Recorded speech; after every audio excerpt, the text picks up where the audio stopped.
The Secret Garden by Frances Hodgson Burnett. Chapter 20. I shall live for ever and ever and ever.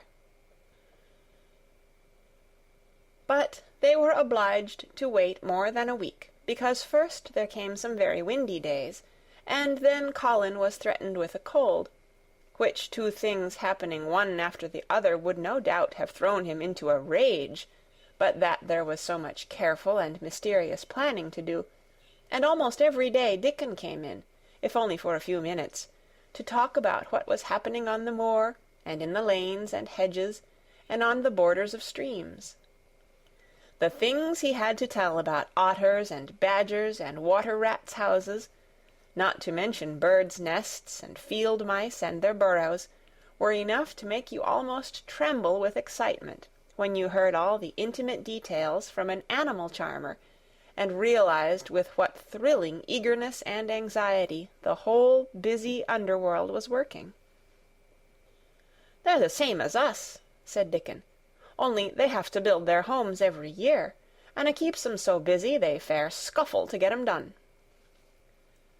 The most absorbing thing, however, was the preparations to be made before Colin could be transported with sufficient secrecy to the garden. No one must see the chair carriage, and Dickon and Mary, after they turned a certain corner of the shrubbery and entered upon the walk outside the ivied walls. As each day passed, Colin had become more and more fixed in his feeling that the mystery surrounding the garden was one of its greatest charms.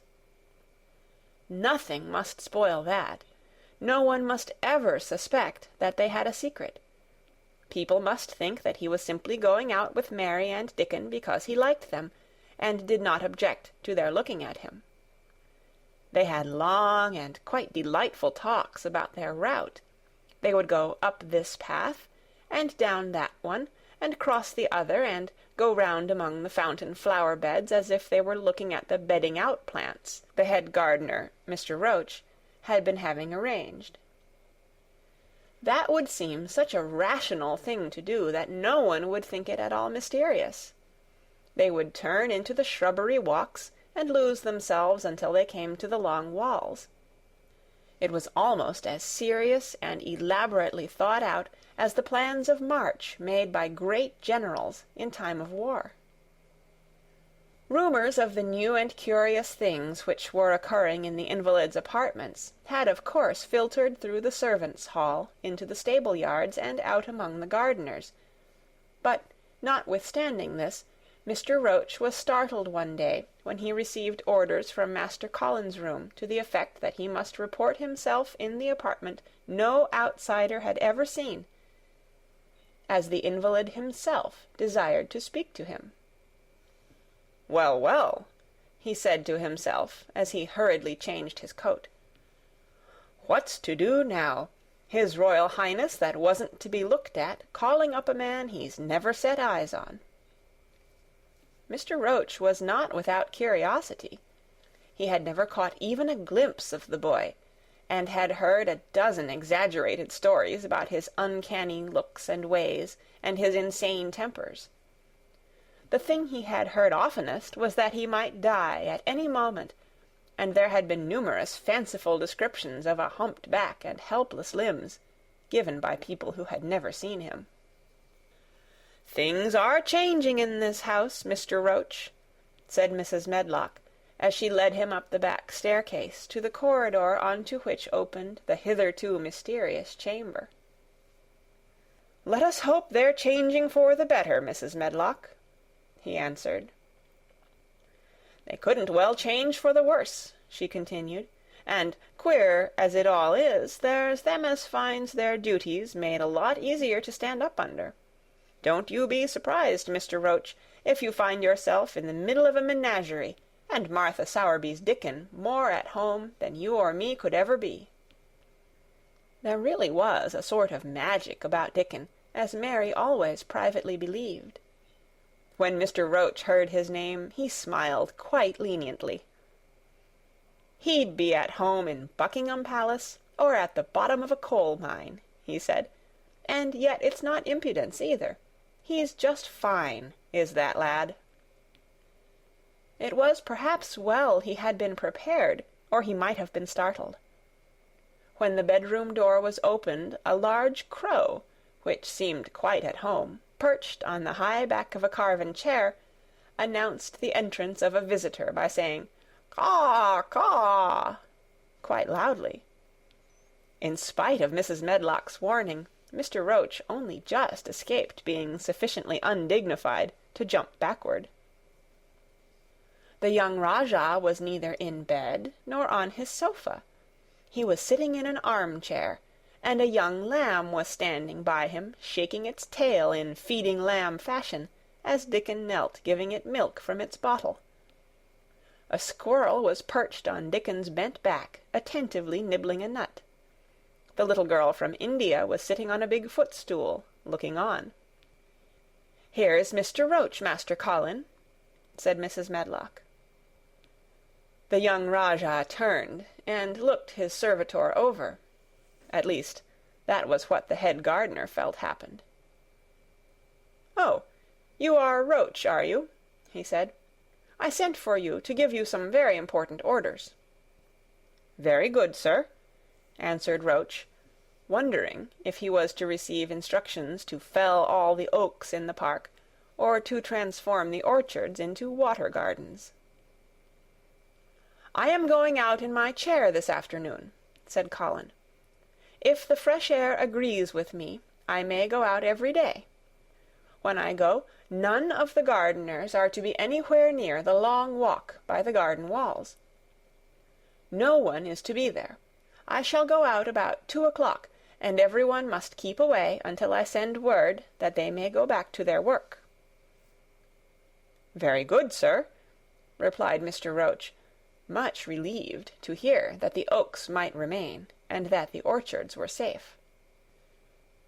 "Mary," said Colin, turning to her, "what is that thing you say in India, when you have finished talking and want people to go?" "You say, 'You have my permission to go,'" answered Mary. The Rajah waved his hand. "You have my permission to go, Roach," he said. "But remember, this is very important." "Caw, caw," remarked the crow hoarsely, but not impolitely. "Very good, sir. Thank you, sir," said Mr. Roach, and Mrs. Medlock took him out of the room. Outside in the corridor, being a rather good-natured man, he smiled until he almost laughed. "My word," he said, "he's got a fine lordly way with him, hasn't he? You'd think he was a whole royal family rolled into one, prince consort and all." "Eh," protested Mrs. Medlock, "we've had to let him trample all over every one of us ever since he had feet, and he thinks that's what folks was born for." "Perhaps he'll grow out of it, if he lives," suggested Mr. Roach. "Well, there's one thing pretty sure," said Mrs. Medlock. "If he does live, and that Indian child stays here, I'll warrant she teaches him that the whole orange does not belong to him, as Susan Sowerby says. And he'll be likely to find out the size of his own quarter." Inside the room, Colin was leaning back on his cushions. "It's all safe now," he said, "and this afternoon I shall see it. This afternoon I shall be in it." Dickon went back to the garden with his creatures, and Mary stayed with Colin. She did not think he looked tired, but he was very quiet before their lunch came, and he was quiet while they were eating it. She wondered why, and asked him about it. "What big eyes you've got, Colin," she said. "When you are thinking, they get as big as saucers. What are you thinking about now?" "I can't help thinking about what it will look like," he answered. "The garden?" asked Mary. "The springtime," he said. "I was thinking that I've really never seen it before. I scarcely ever went out, and when I did go I never looked at it. I didn't even think about it." "I never saw it in India because there wasn't any," said Mary. Shut in and morbid as his life had been, Colin had more imagination than she had, and at least he had spent a good deal of time looking at wonderful books and pictures. That morning when you ran in and said, "It's come, it's come," you made me feel quite queer. It sounded as if things were coming with a great procession and big bursts and wafts of music. I've a picture like it in one of my books, crowds of lovely people and children with garlands, and branches with blossoms on them, everyone laughing and dancing and crowding and playing on pipes. That was why I said, "Perhaps we shall hear golden trumpets," and told you to throw open the window. "How funny," said Mary. "That's really just what it feels like. And if all the flowers and leaves and green things and birds and wild creatures danced past at once, what a crowd it would be! I'm sure they'd dance and sing and flute, and that would be the wafts of music." They both laughed, but it was not because the idea was laughable, but because they both so liked it. A little later, the nurse made Colin ready. She noticed that instead of lying like a log while his clothes were put on, he sat up and made some efforts to help himself, and he talked and laughed with Mary all the time. "This is one of his good days, sir," she said to Dr. Craven, who dropped in to inspect him. "He's in such good spirits that it makes him stronger." "I'll call in again later in the afternoon, after he has come in," said Dr. Craven. "I must see how the going out agrees with him. I wish," in a very low voice, "that he would let you go with him."